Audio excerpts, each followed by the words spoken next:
Salut tout le monde! Alors ça y est, on est live pour ce live justement, la semaine. Toujours la lionne en direct qui vous parle, qui attend son rendez-vous chez le coiffeur. Donc ça va faire une tigresse encore plus présente aujourd'hui. Je suis super contente de vous retrouver. Comme tu disais Jacques, en tout cas je sais pas comment c'est pour vous en France, mais ici, ils ventent en sapristi. C'est incroyable. C'est limite tornade là, dans notre coin. Alors, bon, il faut croire que ça nettoie, ça épure. En tout cas, regardons-le comme ça. C'est une meilleure façon que d'être déçu ou inquiet ou bref, toutes sortes d'émotions comme ça. Alors, salut, ben évidemment Jacques, Karine, Marie, Christiane, Corinne, bienvenue vraiment tout le monde. C'est super cool de vous retrouver. Louise, salut à toi. J'espère que vos cœurs vont bien, que vous êtes en forme. Allô Lucie. Donc, sacré sujet aujourd'hui, n'est-ce pas? Vraiment, vous allez voir. Je vais attendre qu'un petit peu plus de monde arrive, puis je vais vous raconter ça. Allô Sylvie, c'est vrai, hein, ça fait drôle une fois par semaine de se retrouver versus une fois par jour il y a quelque temps, mais ça nous laisse le temps de se désirer, c'est pas plus mal. Donc, Joanne, ils vendent à écorner les bœufs, en effet, belle expression québécoise. Christine, salut. Marie-Joëlle. En Vendée, il pleut beaucoup. Ben, dis donc, ça nettoie différemment de partout. Allô, Caro, Ludivine, Nancy, Lucie Lompré, salut. Nadia. Il semble que ce soit un sujet qui vous intéresse, n'est-ce pas? Marianne, coucou. Alors, on se laisse une petite minute pour se retrouver.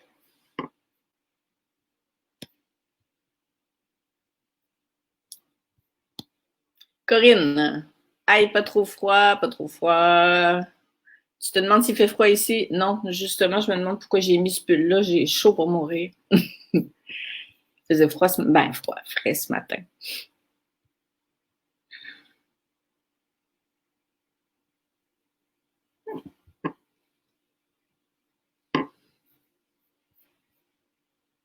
Linda, salut!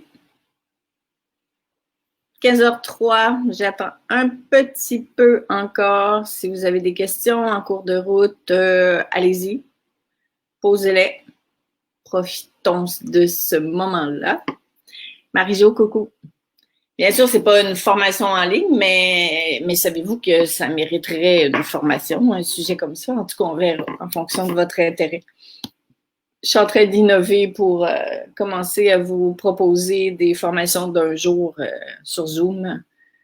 D'ailleurs, vous allez en entendre parler la semaine prochaine. Je vais vous envoyer un message à ce sujet-là. Donc, ça pourrait être une idée, pourquoi pas. On est en train de se réinventer à plein de niveaux. Donc, ouvrons-nous, osons.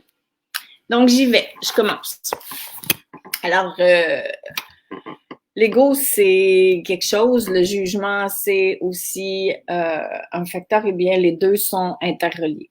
Donc, je vous explique comment. Qu'est-ce que tu dis, Marie-Jo? Je me laisse interrompre. Il faut que j'arrête de faire ça. Tu te laisses pousser les cheveux. Écoute, je ne sais plus quoi faire avec mes cheveux. J'en ai tellement marre. Là. Ils sont de toutes sortes de couleurs. J'ai une tête de lionne. J'ai mon rendez-vous le 30 juin.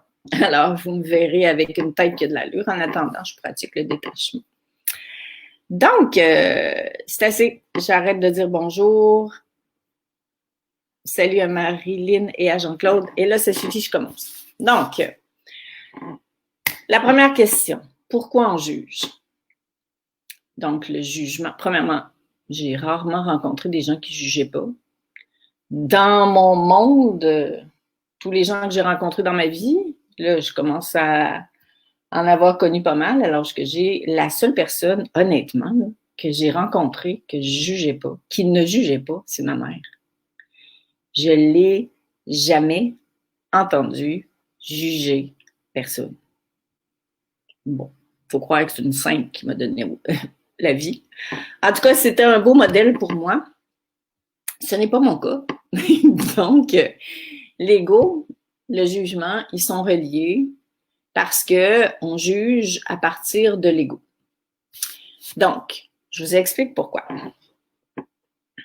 L'ego, c'est la part de nous qui renforce la division. C'est-à-dire que c'est la part de nous qui s'appuie sur des notions telles que le bien et le mal pour se positionner. L'ego adore ça. D'ailleurs, regardez un peu autour de nous, c'est exactement ça qui se passe. Alors, on cherche toujours qui est le coupable, à qui la faute, j'ai bien fait, j'ai mal fait, on a été élevé comme ça, t'as fait une erreur, qu'est-ce que t'as fait de pas correct, t'es parfait, t'es imparfait, c'est blanc, c'est noir, c'est jamais dans le milieu, quoi. Alors, l'ego, c'est ça. Et c'est son travail. Donc, on ne peut pas se reprocher d'avoir un ego. On est, souvent, j'aime bien dire que quand on s'est incarné et on est descendu, c'est comme un parachute qu'on a ouvert en descendant sur la Terre parce que c'est ça qu'on est venu expérimenter. Donc, comme j'en ai beaucoup parlé pendant les lives quotidiens lors du début du confinement, eh bien, on est venu expérimenter ça, la dualité, la séparation. Donc, on ne va pas se plaindre de vivre ça. On ne va pas se demander pourquoi je suis comme ça, je fais comme ça. Je suis venue expérimenter les deux écarts pour trouver le milieu. Et le nouveau monde dont on parle, bien, il est dans le milieu, c'est-à-dire trouver l'unité, trouver la paix, trouver l'harmonie entre les séparations. Donc, souvent, le jugement va prendre naissance dans notre enfance. C'est-à-dire que ça va dépendre de mon histoire personnelle. Je vais tous vous expliquer ça, inquiétez-vous pas. En fait, c'est le réflexe qu'on a eu, parce que l'ego, quand on est petit, il est là pour nous protéger des blessures de cœur, des crispations du cœur, des choses qu'il ne comprend pas. Donc, quand on est enfant puis qu'on est déçu de quelque chose puis on ne comprend pas, ben là, l'ego, il arrive avec sa cape, tu sais, le sauveur. Puis là, il vient nous sauver de nos impressions d'être justement pas compris, pas aimé, pas entendu, etc., etc. Donc là, l'ego arrive, puis lui, il dit, ben OK, on va se séparer de ceux qui nous font ça. Voyez-vous comment ça marche? Donc, c'est hyper brillant, il joue son rôle à merveille. Alors, je résume, je suis petit, je me sens impuissant, je me sens pas entendu, je me sens inutile, je me sens indigne. Donc, l'ego arrive, il met sa cape, puis il nous l'enveloppe, il nous enveloppe avec plutôt, pardon. Et là, il nous dit, ben, OK, dans le monde ici, c'est comme ça. Fait que tu as les corrects, tu as les pas corrects, ou toi, tu n'es pas correct, parce que, ou tu dois avoir un problème parce que tu n'es pas reconnu de l'extérieur. Ou bon, alors on cherche le bien, le mal, et c'est ces petites voix-là que prennent l'ego.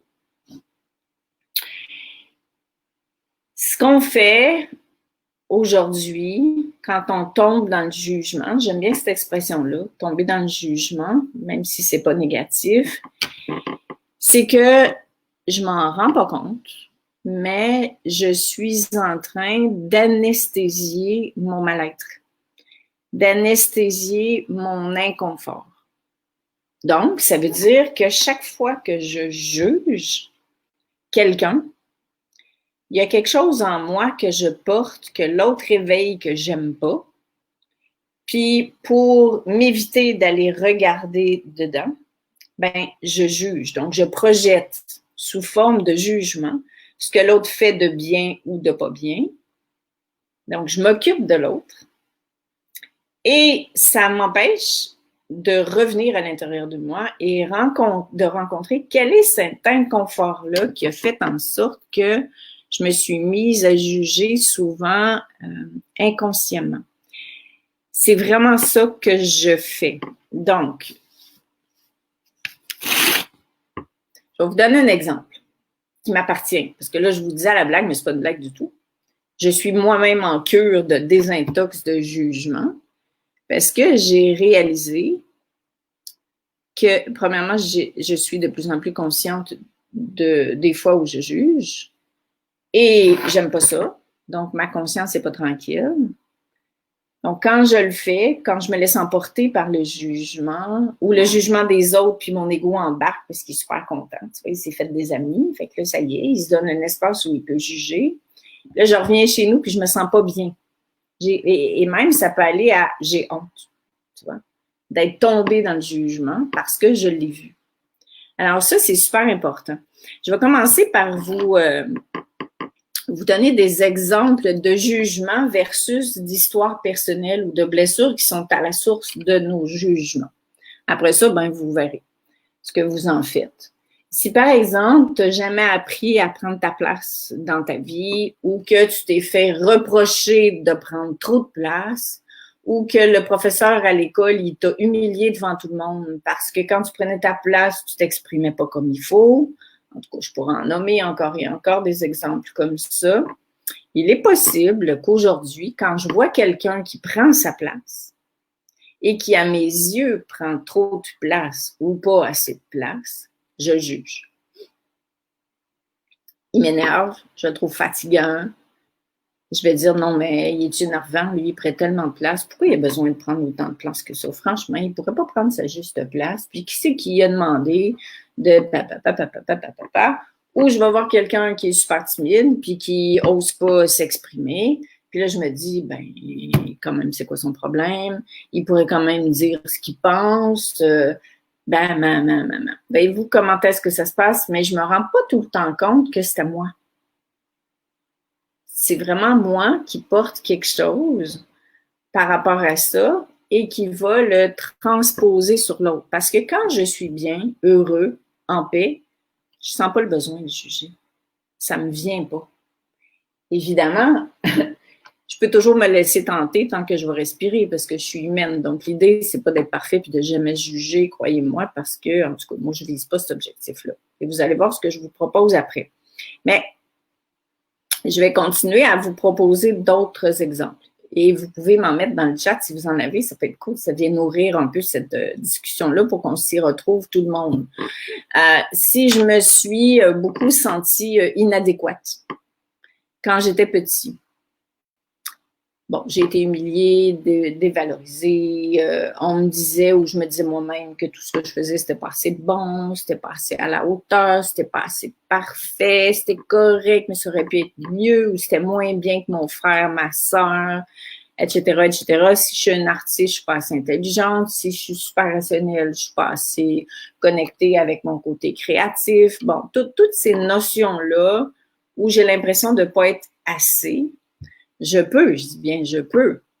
Et ce qui a été mon cas beaucoup, c'est de tenter de diminuer les autres pour me remonter. Parce que cette espèce de besoin qui est normal, qui est humain à tout le monde, de se sentir spécial, unique. Puis comme on ne l'a pas reçu, ben, je m'en apercevais pas et il m'arrivait de faire sentir l'autre sans faire exprès pour être méchante, là, ça n'a rien à voir avec ça. C'est très subtil, tout ça. Mais de faire sentir l'autre comme si, ben, moi j'ai compris, lui n'a pas compris. Je suis comme un petit peu meilleure que lui, ou justement, en mettant l'accent sur tous les problèmes que l'autre a, ben finalement, je suis meilleure que l'autre. Parce que moi, j'ai cette faculté de voir chez l'autre. Alors, je regarde l'autre, je le vois tout de suite. C'est super facile de voir les trucs chez les autres, surtout moi quand je suis connectée. Mais finalement, moi, c'est beau de regarder tout le monde. Mais moi, qu'est-ce qui fait que j'ai ce besoin-là et souvent, ça se manifeste par je suis en train de me comparer avec les autres. C'est incroyable. Je me compare avec l'autre. Moi, j'ai fait ça, mais lui... Puis on le voit beaucoup à l'heure actuelle. Regardez ce qui se passe au niveau de toutes les transformations fantastiques auxquelles on assiste. Osons nous regarder parce qu'on fait partie de la transformation. Là. Quand quelqu'un se prononce, par exemple, par rapport à ce qui se passe à l'heure actuelle, mon réflexe, notre réflexe, ça peut être de dénigrer, par exemple, les dénonciateurs qui pensent qu'on est manipulé puis qui l'expriment avec fougue ou autrement, ou ceux qui sont trop dans l'ésotérisme, ou ceux qui le font pas. Puis ça dépend de la place où je me situe, mais si moi je le fais pas, je peux avoir tendance à juger ceux qui le font. Si je le fais doucement, je peux avoir tendance à juger ceux qui le font d'une manière un peu plus fougueuse. Si je suis plus dans l'ésotérisme, c'est-à-dire dans une perception de la réalité qui est complètement autre, je Tu peux me dire, mais qu'est-ce qu'il y a ou c'est quoi cette bande de cons? Tu vois, qui sont en train de se battre entre eux-mêmes, ils n'ont rien compris. Le jour où on va arrêter de se battre, gna, gna, gna, gna, gna. Donc, finalement, je suis en train de juger tout le monde qui se prononce, qui vit les choses de manière différente de moi. Pourquoi je les juge? Qu'est-ce qui fait que j'ai besoin de juger celui ou celle qui s'exprime pas comme moi ou qui pense pas comme moi? C'est mon ego qui a besoin de se séparer de l'autre parce qu'il veut avoir raison, parce qu'il aime la séparation, l'ego. Alors, le jour où moi, je suis en mesure de reconnaître que je suis en train de m'exprimer par rapport à la séparation, c'est-à-dire, je suis en train de juger parce que je m'exprime à partir de mes valeurs, de mes croyances, de mon histoire, de mes blessures, de mon ego. Là, les gens vont dire, ben oui, mais il faut quand même s'exprimer. Oui, mais on peut s'exprimer par rapport à soi, mais sans avoir besoin de dire que l'autre n'est pas correct pour s'exprimer. Ou de vouloir trouver des mots qui sont plus beaux que celui de l'autre pour montrer que nous, on s'exprime mieux. Donc, voyez-vous comment est-ce que c'est intéressant, cette affaire-là de jugement? Et regardons chacun comment ça se passe. Mais il y a aussi un autre élément qui peut être vraiment intéressant, c'est notre personnalité. Moi, je suis une petite vierge. Bon, des fois, ça m'énerve d'être une vierge parce que j'ai un esprit très critique. Mais il faut que je me surveille parce que mon esprit critique peut être une très, très grande force, mais quand mon esprit critique déborde, je deviens intransigeante. Et quand je suis intransigeante, je suis dans le jugement. La ligne est fine. C'est vraiment, on se promène comme sur un fil, comme un funambule. Et ça, c'est l'équilibre qu'on est venu trouver. Alors, c'est pour ça que c'est important, on ne peut rien transformer tant qu'on n'a pas vu clair à l'intérieur de soi. Et notre ego peut décider de rejeter tout ce que je partage avec vous. Il se prononce, il a le droit. Mais n'oubliez pas que, comme tu dis, Nancy, tant que notre ego pense qu'on a raison, merci. Pourquoi j'aurais raison par rapport à quelqu'un d'autre? Puis, qu'est-ce qui fait que moi, je veux avoir raison? C'est l'ego. Ça ne veut pas dire qu'il faut être mou, puis pas avoir d'opinion, puis se laisser faire par tout le monde. Mais qu'est-ce qui fait que pour exprimer ce qu'on est, notre point de vue, on a besoin d'être meilleur que l'autre? Ça, c'est le jugement. Alors, je reviens vers vous. Marie-Alice, tu dis, je commence à voir ce dont tu parles, ne pas être assez et à comprendre ce qui m'appartient. Oui, oui, ça vient, évidemment, l'ego, il est ce qu'il est, j'en ai parlé. Mais en même temps, l'ego s'est développé, c'est surdéveloppé, devrais-je dire, par rapport à une séparation. C'est-à-dire, quand on s'est senti séparé de l'amour quand on était petit, l'ego a pris la relève. Pensez à la cape de Superman. L'ego a pris la relève pour confirmer, parce qu'il fallait qu'on se donne une raison de se sentir séparé. Sinon, c'était trop souffrant. Alors, l'ego nous a dit, c'est vrai qu'ils ne sont pas corrects, c'est vrai que tu n'es pas correct, c'est vrai que tu n'es pas suffisant, c'est vrai que, ou c'est pas vrai que. Alors, voyez-vous, le vrai, le pas vrai, le bon, le pas bon, le méchant, le gentil, le gna-gna-gna, tout ça. C'est comme ça que ça s'est créé. Puis quand on commence à le voir avec les yeux du cœur, c'est merveilleux parce que c'est ça qu'on est venu expérimenter. Sonia, tu dis, oui, c'est vrai, on juge, mais lorsque l'autre ne va pas bien parfois, il en ressort la culpabilité pour soi et non du jugement. Attends un peu, je vais te relire parce que je ne suis pas trop sûre de ce que tu veux dire. Lorsque l'autre ne va pas bien. Est-ce que tu veux dire lorsque l'autre ne va pas bien parce que tu l'as jugé? Probablement. Tu me le diras si ce n'est pas ça. Mais oui, oui. C'est qu'on s'embarque dans un cercle vicieux, que ce soit ça que tu voulais dire ou pas, c'est ce qui se passe. C'est quand on juge, notre conscience n'est pas tranquille parce qu'on a jugé, puis après, on se sent coupable, puis on a honte parce qu'on a jugé. Donc, finalement, c'est notre jugement qui nous juge à nouveau. Et ça, je vais en parler dans quelques petites minutes. Carole, Chantal ou Carole? Chantal, je pense. Merci pour toutes ces vidéos. Je vous découvre grâce à Diane. Oui, j'adore Diane, mon amie chérie. Et je me retrouve en vous. Je vous embrasse depuis la banlieue bordelaise. Avec un peu de chance, il y aura meilleure connexion dans quelques minutes. Ben oui, je le souhaite. Sinon, tu peux réécouter les vidéos sur ma chaîne YouTube qui sont tous là. Alors, c'est une façon d'aller voir aussi. Alors, Nancy Legault pense qu'il a raison. Catherine, et si on n'est pas d'accord, qu'est-ce qu'on fait? OK. La question à se poser, c'est pourquoi on va avoir raison? C'est pas de vouloir avoir raison, c'est qu'est-ce qui fait qu'on a besoin d'avoir raison? Pourquoi on n'est pas capable de vivre les uns à côté des autres sans respecter le point de vue de l'autre? Et si on a un point de vue à défendre, c'est-à-dire, mettons, je ne sais pas, moi, je suis engagée dans un mouvement environnemental, je peux défendre mon point de vue, mais sans rabaisser les autres. Puis en politique, c'est beaucoup ça qui se fait. C'est toujours l'autre qui a fait quelque chose de pas correct, puis moi, je vais venir faire mieux que lui. Mais nous aussi, on fait ça.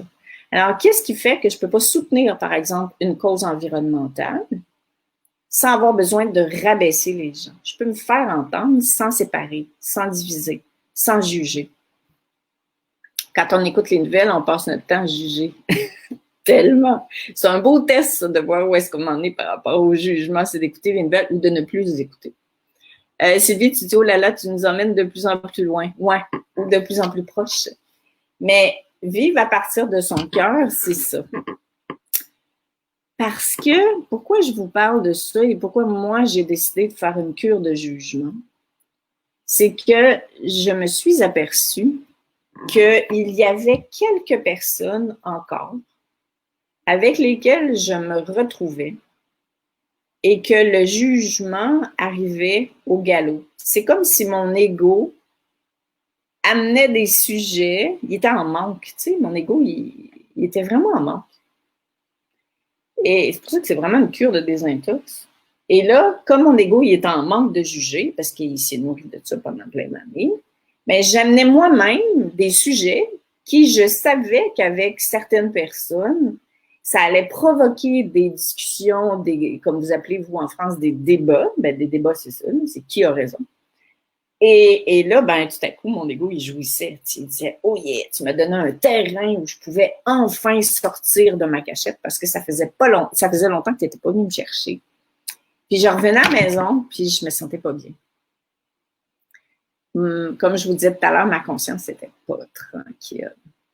Puis en quoi ça, c'est, à mon avis, probablement parce que je me sens concernée à l'heure actuelle, mais en quoi ça, c'est pertinent par rapport à l'émergence du nouveau monde, par rapport à tout ça, c'est que si on veut vivre à partir du cœur, on doit conscientiser le jugement. Parce que quand on juge, la vibration d'amour, la vibration de notre cœur baisse automatiquement. Donc, c'est une étape de plus dans notre élévation, comme si on était assis sur une marche des escaliers de l'élévation, et puis que là, on se disait, ouais, OK, il y a beaucoup de choses que j'ai regardées, mais celui-là, ce serait peut-être intéressant de le regarder puis de le transformer. Je vais vous raconter comment faire, comment je fais en tout cas, et de se dire, ah oui, d'accord. Et plus vous allez choisir de vous détoxifier de vos jugements, parce que c'est une désintox, plus votre vibration va monter, plus vous allez sentir que vous vibrez plus haut. Autrement dit, plus vous allez être dans l'émotion de la joie, du mieux-être, plus vous allez être connecté avec votre intuition, avec votre richesse intérieure, avec votre guidance, avec l'amour en vérité. Parce que mettez-vous à la place de l'amour. Imaginez-vous que l'amour en vérité, c'est un grand sage. Bon, c'est pas ça, mais imaginez-vous que c'est ça. Et que là, ce grand sage-là est assis sur vos têtes. Puis pendant que vous jugez, ben il y a tellement d'affaires dans votre tête que ça ne peut pas rentrer. Parce que c'est incompatible. L'amour ne juge jamais. Donc, l'amour ne va jamais vous juger parce que vous jugez. Votre âme ne va jamais vous juger parce que vous jugez. Mais L'intelligence de l'amour ne peut pas venir vers vous si les jugements sont présents, parce que les deux ne peuvent pas se manifester en même temps. Intéressant, hein?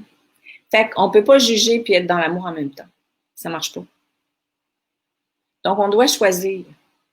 Et si vous voulez attirer des vibrations d'amour, si vous voulez vivre à la fréquence de l'amour, si vous voulez vraiment contribuer à l'élévation du monde, à faire en sorte que ce qui se passe à l'heure actuelle, qui est vraiment un terrain qui peut devenir fertile pour un nouveau monde, ben, on s'en va vers un monde de paix et d'amour.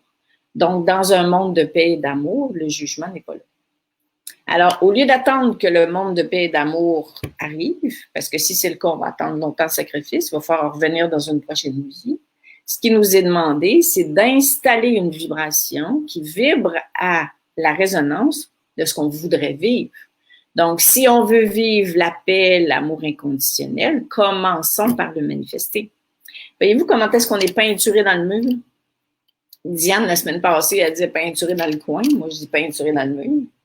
C'est carrément ça. C'est que si on veut que ça change, il faut qu'on change. Parce que ça ne va jamais changer. Donc, les jugements, c'est une manière de changer notre vibration, en même temps de s'élever en conscience. Alors, à la fois, on contribue à l'élévation du monde, mais à la fois, on contribue aussi à notre propre élévation. Donc, qui est-ce qui en bénéficie le plus? C'est moi, parce que j'ai accès de l'intérieur à ce que je cherche, même si à l'extérieur, ça n'existe pas encore. Et par effet de résonance, autour de moi, ça commence à se manifester. Parce que ma vibration est celle qui se dégage et qui fait en sorte que le monde va changer. Donc, c'est comme ça que ça marche. Marie, tu dis, j'ai choisi l'amour et la paix, le bonheur d'être acteur de son bien-être. Bravo. Je t'avoue que moi aussi, j'ai choisi ça. Mais comme je suis humaine, il y a encore des jours où je me rends compte que je me laisse submerger, entre autres. Le thème d'aujourd'hui, c'est le jugement. Ça pourrait être les émotions ou autre. Mais ça m'arrive. Donc, avant de vous expliquer quoi faire ou de vous proposer, plutôt quand même, qui suis-je pour vous dire que c'est ça que vous devriez faire, mais je vais regarder Jacques, qu'est-ce qu'il dit. À l'inverse, quand je regarde des enfants dans leur joie, je suis incapable de juger. C'est vrai. C'est parce qu'on voit la pureté. Puis de voir la pureté de l'enfant résonne avec notre propre pureté. C'est ça qui se passe. Voyez-vous comment est-ce que quelqu'un qui choisit de faire quelque chose avec son jugement va dégager la même vibration que celle d'un enfant. C'est celle de la pureté. Et c'est ça qui touche. L'autre ne le sait pas, mais la personne est touchée par une vibration pure. Bon, est-ce qu'on doit être dans cette vibration-là 24 heures sur 24? C'est un peu compliqué quand on est sur Terre. En tout cas, dans ce monde actuel, bien sûr que c'est compliqué. L'idée, c'est pas de ne jamais le faire. C'est quand on le fait, de faire quelque chose avec. Oui, Marie, j'imaginais bien que c'est ça que tu disais. Donc, ici, je vais, pour compléter ce live-là, vous partager mes outils pour justement faciliter ma détox de jugement. C'est vraiment un choix que j'ai fait. Genre mercredi, jeudi dernier. Là, ça m'est venu comme un flash que là, je ne pouvais plus faire ça. Alors, premièrement, numéro 1, être témoin des fois où je juge. Parce qu'il arrive que ce soit des comportements qui sont tellement automatisés dans ma vie, dans ma famille, au travail, dans la société, que je ne m'aperçois même pas que je suis en train de juger. Pour moi, ça fait partie de la vie. J'ai toujours vécu comme ça. Il y a un exemple qui me vient, tu sais, quand on se rencontre pour les fêtes anniversaires, le Noël, bon, on fait moins ce temps-ci, mais à Noël, la fête des mères, le ci, le ça. Et que là, on se rencontre en famille, le nombre de discussions où certaines personnes se prononcent par rapport à quelqu'un d'autre. C'est quoi l'idée? On n'a pas assez de sujets de conversation qu'il faut trouver quelqu'un d'autre de qui parler. Puis en plus, on ose s'exprimer par rapport à une vie, un chemin de vie qu'on ne connaît même pas. On pense à la place de l'autre, donc on est en train de juger l'autre. C'est évident. Et même des fois, j'ai déjà vu vraiment. Mais des conversations, mais tu dis, ça se peut pas qu'on soit vide comme ça, là. De râler contre un animateur de télé parce qu'il parlait pas assez vite ou parce qu'il avait fait une faute de français ou puis de passer 10 minutes là-dessus. Imaginez-vous. Il faut vraiment, vraiment avoir rien à se raconter quand on se retrouve en famille pour que notre sujet de conversation principale, ça soit un animateur télé. C'est quand même fou. Donc, l'idée, c'est vraiment de se surveiller et surtout, comme je disais tout à l'heure, de ne pas attendre que les autres arrêtent de le faire parce que vous allez mourir avant. C'est vous qui contribuez à l'élévation du nouveau monde. Donc, c'est vous qui décidez. Premièrement, on est témoin de ça. Après, deuxièmement, on choisit de ne pas croire les jugements qui montent dans notre tête ou qui s'expriment dans notre bouche. Ce que ça veut dire, c'est que je reconnais que c'est un jugement, mais je ne le crois pas. Je sais que c'est mon mental qui s'exprime sous forme de jugement, mais je décide que ce qui s'exprime à travers moi, ce n'est pas la vérité. C'est une expression de mon ego. Point à la ligne. Après ça, bienveillance. Troisième point. Bienveillance à mon endroit, parce que c'est ce que je suis venue expérimenter. Et bienveillance parce que si je me mets à juger mes jugements, ben là, je suis faite. Ça veut dire que je suis foutue. Parce que là, je vais rouler là-dedans, puis mon ego, il est hyper content parce que tout à coup, je me suis pris au sérieux. Non seulement que j'ai cru mes jugements, ou j'ai essayé de ne pas les croire, mais là, je me suis sentie coupable parce que j'avais jugé. Donc là, je suis en train de faire grossir mon ego. Et là, ben, le jugement, il devient disproportionné, puis je n'en sors plus parce que justement, ça crée une honte épouvantable. Parce que je suis en train de me culpabiliser parce que je me suis exprimée à partir d'une part de moi qui essayait de me protéger quand j'étais petite. Voyez-vous pourquoi on ne peut pas se juger? Donc, je suis témoin, je le vois, je le crois pas, puis je me reproche pas d'être allée là, donc je suis bienveillante à mon endroit. Donc, je fais en sorte que mon jugement ne juge pas mon jugement. Et plus j'aurai de bienveillance pour moi quand je m'observerai dans mon jugement, plus j'arriverai à avoir de la bienveillance pour l'autre quand il est en train de juger. Parce que dans l'autre, je verrai qui? Moi. Et je le sais, fait chier d'entendre ça, mais c'est quand même ça. Alors, plus j'ai de la conscience, de la clarté, de la bienveillance pour moi, plus quand l'autre juge, je reconnais que c'est la part de lui qui s'est séparée petit pour ne pas être blessé, qui est en train de s'exprimer.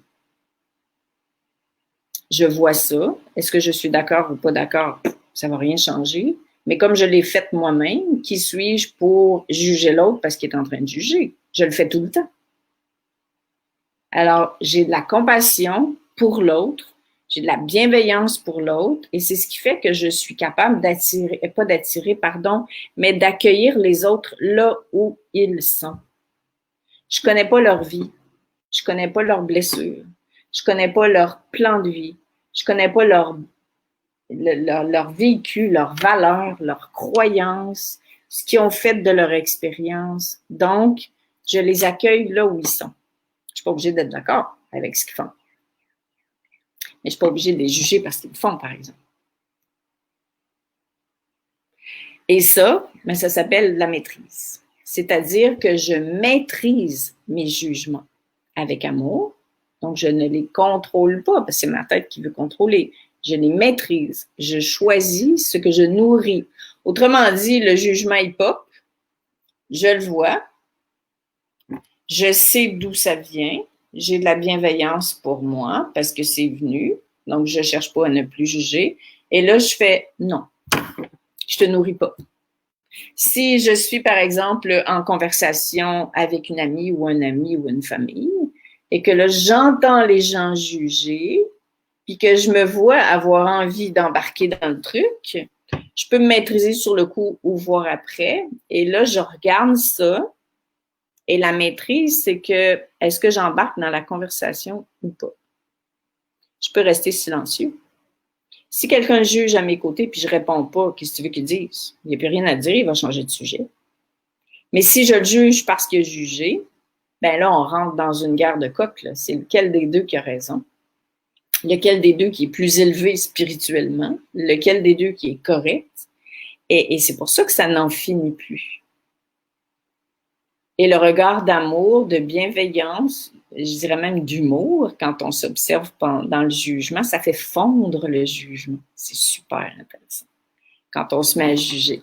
Jean-Claude, tu dis, les jugements de valeur sont une énorme perte de temps. Car de toute façon, ce ne sont pas nos jugements qui changeront l'autre. Oui. Tu vois, la part de nous qui a besoin de qualifier ça, c'est aussi le mental qui veut le rendre encore plus crunchy pour pouvoir s'en débarrasser. Donc, c'est pas incorrect le fait de dire que c'est une perte de temps. L'idée, c'est vraiment juste de tous les jugements, quand on les voit, un à la fois, on avance, on les observe avec bienveillance, on ne juge pas le jugement qui est arrivé, on va pas plus loin dans l'explication de pourquoi on ne devrait pas juger, parce que là, évidemment, tout se passe ici. Je reviens dans mon cœur. Pourquoi? Parce que je choisis de vibrer l'amour. C'est tout. C'est juste ça. Puis c'est tout ça. Et si je ne choisis pas de vibrer l'amour, si je ne fais pas de mon mieux pour vibrer l'amour, il n'y a rien qui va changer en moi, puis il n'y a rien qui va changer dans le monde. Rien. Puis je peux me dire, oui, mais moi, qui suis-je, ma petite personne pour changer le monde? Ben, vous êtes divin. Donc, votre vibration s'élève et une vibration, c'est très puissant. Parce que quand votre vibration est élevée, vous êtes connecté avec la vibration de l'amour universel, de Dieu, du un, de la source, tout ça. Alors, ça vibre fort. Et c'est ça qui va transformer notre monde. Donc, dernière chose, qu'est-ce que vous faites en finale avec votre jugement pour vraiment qu'il soit dissous et pour pas que ça devienne une guérilla en vous constamment d'essayer de conscientiser avec votre tête les jugements puis de plus avoir de plaisir à vivre, quoi. C'est reconnectez-les avec plus grand que vous. Éclairez vos jugements avec l'amour divin. Chacun à votre manière. Si par exemple, vous avez fait toutes les étapes que je viens de vous proposer, qui se font dans 2 secondes, là, je les ai seulement décortiquées. Mais là, par exemple, vous inspirez un bon coup, puis vous vous imaginez que l'amour, l'énergie d'amour, elle vient comme envelopper vos jugements. Et c'est comme ça qu'ils vont vraiment se transformer en amour. Donc, c'est pour ça que l'idée, c'est pas de ne plus en avoir. C'est que quand j'en ai, j'en prends conscience. Je sais que tout ce que l'autre réveille chez moi de désagréable, ça vient me dire quelque chose à mon propos. Je me juge pas, puis j'enveloppe mes jugements d'amour. Comme ça, ils vont vraiment se transformer. Et, encore mieux, mes jugements vont devenir un prétexte pour mon évolution. Donc, ils ne vont pas devenir un problème. Puis c'est ça que notre ego nous laisse croire, c'est que si je juge, j'ai un problème. Donc là, je suis vraiment foutue. Parce que je suis encore pas correcte. Comprenez-vous que ça marche pas? Parce que j'ai un jugement à mon endroit. Donc, si je veux pas verser dans ça, je peux choisir, je vous le suggère en tout cas, si ça vous parle, de voir le jugement comme un prétexte d'élévation, comme un levier. C'est tellement plus cool de vivre comme ça. Alors, Sylvie, tu dis, les jugements, combien de temps perdu? Ben non, justement, Sylvie, parce que grâce au jugement, on va s'élever. Parce que si on n'en avait pas, on n'aurait pas de prétexte, d'occasion pour s'élever, parce que tout serait rose et merveilleux. Donc, nos sources nos prétextes d'élévation, nos leviers d'élévation, c'est la séparation. Comprenez-vous que c'est pour ça qu'on s'est incarné. Donc, si c'était pas désagréable, on voudrait pas le transformer.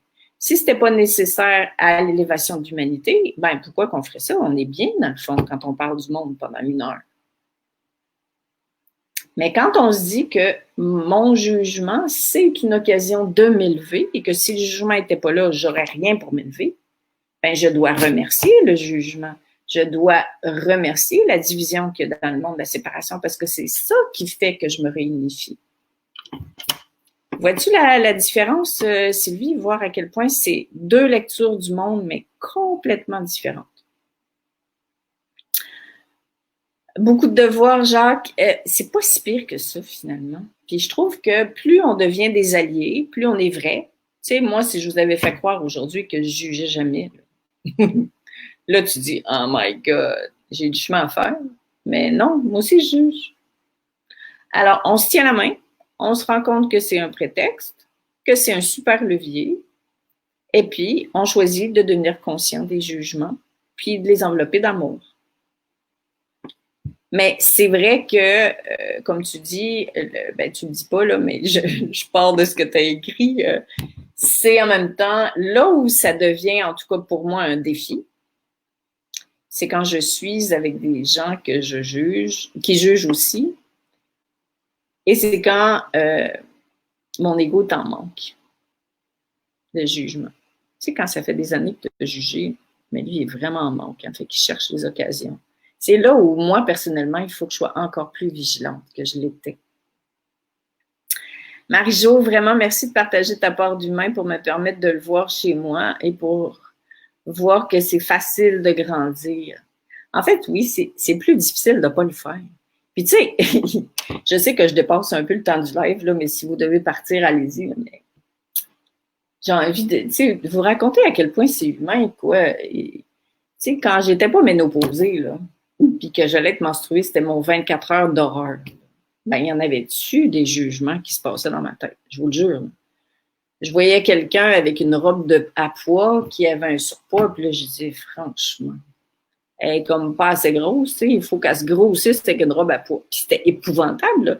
Puis quand je disais dans ma tête, là, que je le prononçais, là, mais je m'haïssais, là, je trouvais que c'était effrayant, mais les hormones dans le plafond, là, ça faisait en sorte que j'avais comme besoin de sortir le méchant, tu sais, puis j'étais comme 24 heures comme ça. Fait qu'imaginez-vous si on se culpabilise de ces formes de jugement-là, qui en apparence sont inoffensifs, mais qui maintenant vont moins en lien avec cette énergie qui appelle à s'élever. Puis là, l'énergie divine a besoin de nous. Donc, on est complices. Caroline, tu dis les jugements positifs entretiennent tout autant l'ego, même s'ils peuvent avoir l'air d'émaner du cœur, subtile frontière. Moi, il faudrait que tu me donnes un exemple, par exemple, par rapport au jugement positif. Parce que moi, j'ai jamais vu un jugement positif. Mais j'ai des choses à apprendre. Tu me diras. Marie-Alice, OK, pour faire une bonne détox, c'est m'alléger et m'élever. Ben oui, on pourrait faire ça ensemble, pourquoi pas. On se donne le défi pour une semaine. Voilà. Marie-Alice, tu dis, il y aura du pain sur la planche. C'est pas super. Marie-Joëlle, merci pour ces outils. La conscience est ma bonne amie pour m'éclairer. Cool! Donc voilà. Alors, ben, je vous remercie d'avoir été là, puis je vous remercie de faire partie de cette belle communauté de gens qui aspirent à avancer, à s'élever, mais dans l'authenticité, dans la simplicité. Et puis, ben, je vous embrasse bien fort. Et on se dit à la prochaine. Corinne, tu dis les hormones dans le plafond. J'adore ces expressions. D'habitude, les hormones dans le plafond, ça veut dire sexuellement. Mais là, moi, je parlais vraiment des symptômes prémenstruels. Donc, je vous embrasse super fort. Ça m'a fait plaisir d'être avec vous. Je vous aime aussi très, très fort. Puis, on se dit à la semaine prochaine. Gros bisous. Salut!